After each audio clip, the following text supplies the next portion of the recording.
back, everyone. It has been a hot minute since I've done one of these, probably since the lockdown. We have gone through many changes. We've got some fancy equipment. We've got the wall all done up behind me. We are looking fresh. We are ready to kick off 2021 with a bang. Hell yeah. Speaking of kicking off 2021 with a bang, we have got ABC Sports. Yes, that's right. ABC Sports is hosting this Abu Dhabi event this Saturday, June 16th. And this is a big deal because it's been a long, long time since sports has actually hosted anything sports wise. Well, not sports wise, but fight wise. They used to have all the old great boxing matches back in the day. And it's kind of nice to see them kind of getting back to their roots. That being said, though, let's jump into the fight card for Young Island. It's going to be a hot one, and it's going to actually open up with bang.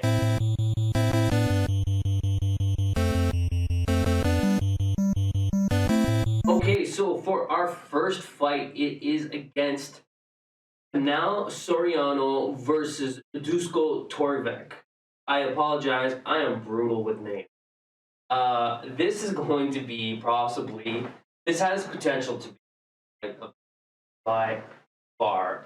Both these gentlemen are still young bucks. I believe Soriano is only 28 years old, and Dusko is 26 years old. Now, of the two fighters, Soriano, I'm going to give him the knockout power. He has got some heavy hands, and he has shown it time and time again. He has shown that he's got great strength. He's had a couple of slams in his previous fights. However, I don't think he has fought elite level striker that Dusko is. From what I've seen of Dusko's fights so far, his striking is world class, and I mean top notch. He can hold a notable win over standout sensation Michael Pereira, which I mean it is the biggest name date on his record. Got a couple of more fights over Soriano. In my opinion, I like Dusko for this fight. I think this is going to. I think this is going to be one of those. This has the potential to be like a quick. Someone's going to go to sleep in the first round, or this is going to be a 3-round grueling slugfest. Either way, we're going to beat absolutely. I can't wait for this fight. Like I said, I think this is going to be a fight of the for sure fight of the night. Well, okay, not for sure, but I'm gonna say it's gonna be between this one and the Holloway versus Katter for fight of the night. But like I said, you are a betting man. My money is on Dusko. Dusko with a KO win.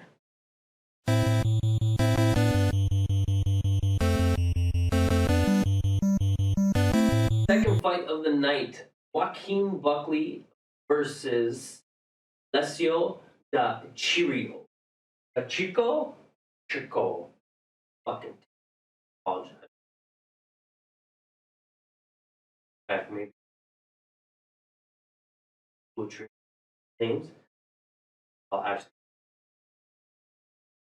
tell me how to ass out that I butcher.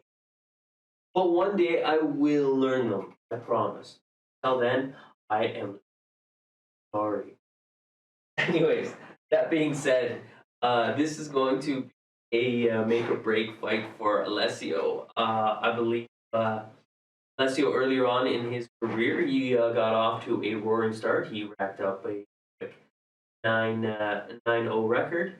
Unfortunately, since he has joined the UFC in 20, has been off to kind of a rocky start since joined the big. Unfortunately, gone 3-5 since joining the big league. So for me, one would have to believe that if Alessio doesn't win this fight, that he is potentially going to be on the chopping block. I don't know if you all recall this, but prior towards the end of the actually towards the end of the year, Dana White said that he was possibly cutting the roster up to cuts. So, I mean, clearly, with a record such as Lesio's, there is a danger of happening. That if he does not win this fight, that he will be chopping. However, he is in tough against Joaquin Buckley, and we all know Joaquin. He has had two highlight reel finishes in his last two fights. He starched Impa.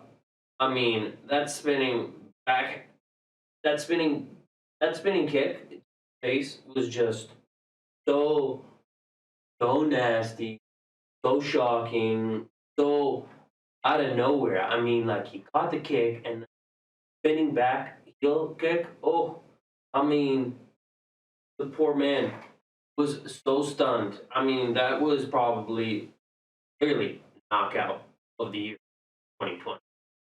I can't think of anyone else having any other knockout other than that. And then after that, with all that, the starch is right. You know, he comes out with heavy hands. So, I mean, there is some ground to be made for Alessio here. Like, if Alessio can stop Joaquin Buckley, manage to pull off a decision, he sets himself up pretty good, right? Because right now it seems like in the UFC, you've got a lot of momentum going behind you. You become a hot commodity, right? And really, really elevate your stock as long as you remain relevant. And you know, Buckley has got kind of like a weird, got like a weird trend going on in his last handful of fights, right? That he wins two, loses one, wins two, loses one, wins two. Maybe he'll lose this one. We'll see. But my money's not on that. I'm gonna put my if I was gonna bet, I'm gonna bet on Joaquin Buckley to knock Alessio out in the second round. That's where my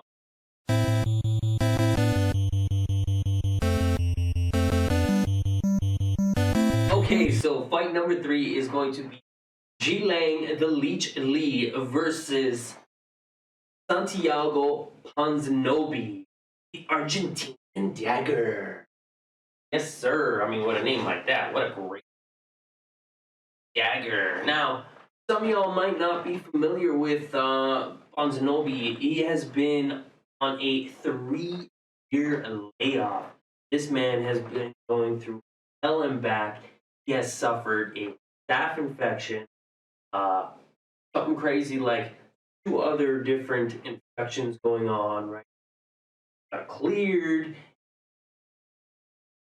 treatment, 5 weeks after that, he training again, you know, so out of the hospitals and this and that, right? You know what I mean? Blood was infected, right? He had been through an absolute nightmare. And finally ready to come back and make a statement. However, here's just a long, long time to not be fighting, you know? Like, training is one thing, but getting in the ring with assassins, completely other. And is in tough for a return against. Each has got some amazing striking ability, got some absolute power. He's got a granite chip on him. Record is not the most impressive, but it is a solid one. And make no bones about it, my money is going to be on. Only reason being, 3-year layoff. I mean, it could be very detrimental, but at the same time, too, Santiago got fucking point to just recently got bumped off of the welterweight ranking, and now pissed. He's fired up, right? He's gone out and mentioned to make a little noise out in the universe there about how just he is about how he got dropped off the rankings, which I can see it from his side because he had been sick and everything had kind of been out of his hands. It was supposed to be active for long, but at the I mean, after 3 years, how long can you hold on to ranking?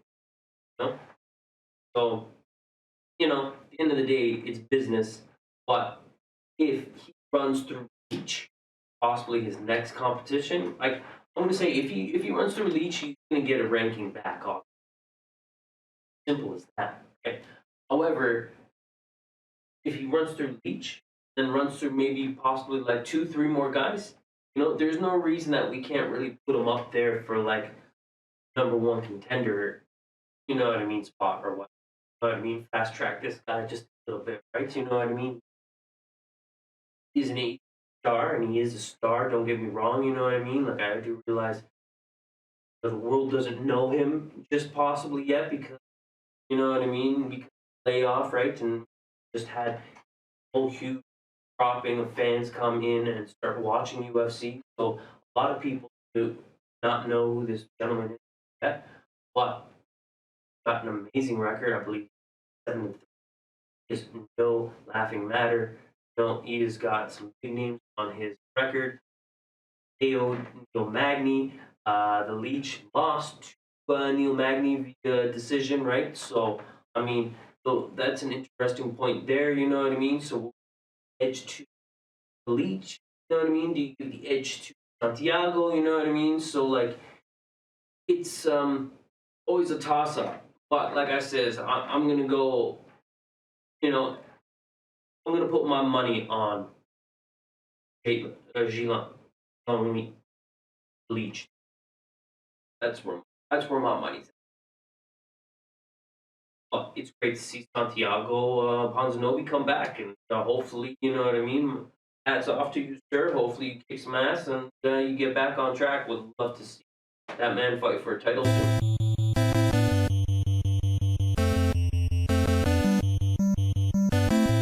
Okay, for the co-main event, we have got Matt Brown versus Carlos Condon. Finally, this fight is going down. This has been scheduled twice before in the past, and unfortunately, it has just never materialized. But finally, we're finally going to get to see fights. However, it is like 5 years. Matt Brown is a aging man. He's 40 years old.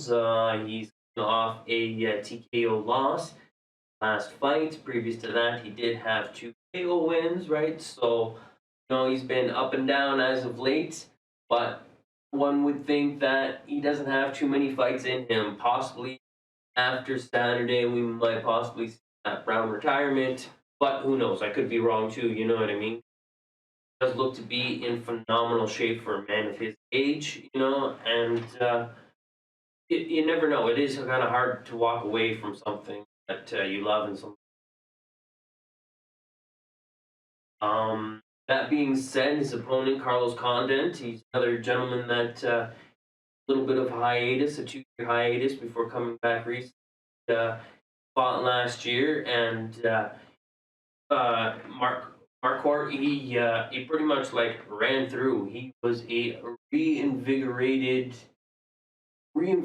version of himself, and he had been on quite the slide since probably way back. What's that? Possibly, right? Like that was quite some time ago, and unfortunately, a guy like Carlos Condon, right? Right? You know what I mean? Like you're fighting top guys all the time, right? And a lot of these guys have going through the who's who of, you know what I mean, their divisions, right? So a lot of these come in, right? And, you know, their great records seem to kind of start to get tarnished a little bit and this and that, but like that like they're always fighting guys, number one contender, right? You know, they're like chomping at the bit next to be champion, right? You know, guy that I think also fought right now is the Woodley. You know, he's another like currently falling off top, right? But like now he's gonna keep fighting killers, and don't get me wrong, obviously if you keep fighting killers, that's just it. Is like how long can your body keep? Body's gonna at some point some LC loving care because like it is finding I can cutting weight, a lot of stress. You're a guy like Carlos Condon who's been very, very long time, and especially at a very high level, gets to be fair. Right? But found his I'm gonna say it round.